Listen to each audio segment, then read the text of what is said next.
اگر آپ سے کوئی پوچھے کہ اس دنیا میں سب سے پہلے حج کس نے کیا تو شاید آپ نہیں بتا پائیں گے۔ دوستو، آپ کی جانکاری کے لیے بتا دیں، سعودی عرب کے مکہ شہر میں کعبہ شریف کی تعمیر تو آدم علیہ السلام کے دور میں ہی ہو چکی ہے۔ روایتوں میں ملتا ہے ہمیں کہ جب اللہ نے حضرت آدم علیہ السلام کو جنت سے نکال کر زمین پر بھیجا تو آدم علیہ السلام نے اللہ کے حکم سے پہاڑوں سے پتھر لا لا کر خانہ کعبہ کی تعمیر کی، لیکن اس کے ہزاروں سال بعد جب حضرت نوح علیہ السلام کے زمانے میں جو بھینکر طوفان آیا تو اس طوفان میں کعبہ شریف کا ڈھانچہ بھی ڈھہ گیا تھا، لیکن اتنے وشال کائے طوفان کے باوجود بھی اس کعبہ شریف کی بنیاد باقی رہی۔ دوستو، آج سے تقریباً 4000 برس پہلے مکہ کے اندر کوئی بھی نہیں رہا کرتا تھا۔ پھر حضرت ابراہیم علیہ السلام اللہ تعالیٰ کے حکم سے اپنی بیوی حضرت ہاجرہ اور بیٹے حضرت اسماعیل علیہ السلام کو لے کر روانہ ہو گئے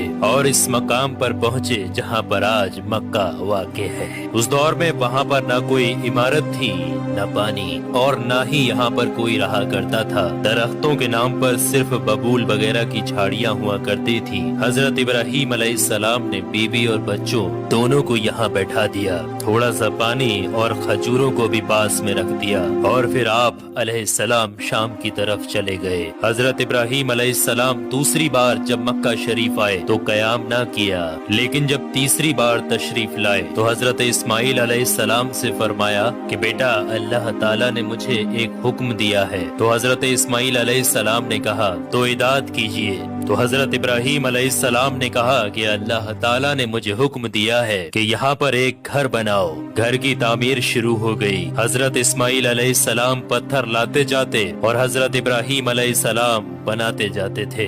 جب تعمیر ذرا بلند ہو گئی تو حضرت اسماعیل علیہ السلام ایک پتھر کو اٹھا کر لائے جو کہ حضرت ابراہیم علیہ السلام اس پر کھڑے ہو کر تعمیر کر رہے تھے۔ یہی مقام ابراہیم بھی ہے۔ یہ باپ بیٹے دیوار کو اٹھاتے جاتے تھے اور دعا کرتے جاتے تھے، اے پروردگار، ہم سے قبول فرما، تو سننے اور جاننے والا ہے۔ انہوں نے گھر کی تعمیر نہ مٹی سے کی اور نہ چونے سے، بس پتھر کے اوپر پتھر رکھتے چلے گئے، اور نہ ہی چھت بنائی اور نہ کوئی اس کا دروازہ۔ اور پھر بعد میں الگ الگ زمانے میں پھر بیت اللہ کی تعمیر ہوئی، قریش نے بھی تعمیر کی اور ان کے بعد بھی ہوئی۔ کہتے ہیں کہ اس وقت اسماعیل علیہ السلام کی عمر 20 برس تھی۔ حضرت ابراہیم علیہ السلام نے بیت اللہ کے پہلو میں بکریوں کا ایک باڑا بھی بنا دیا تھا اور اس کے اوپر پہلو کی چھت ڈال دی تھی۔ پہلے بیت اللہ کی جگہ پر ایک سرخ رنگ کا ٹیلا تھا، اکثر سیلاب اسے ادھر ادھر سے کاٹتا رہتا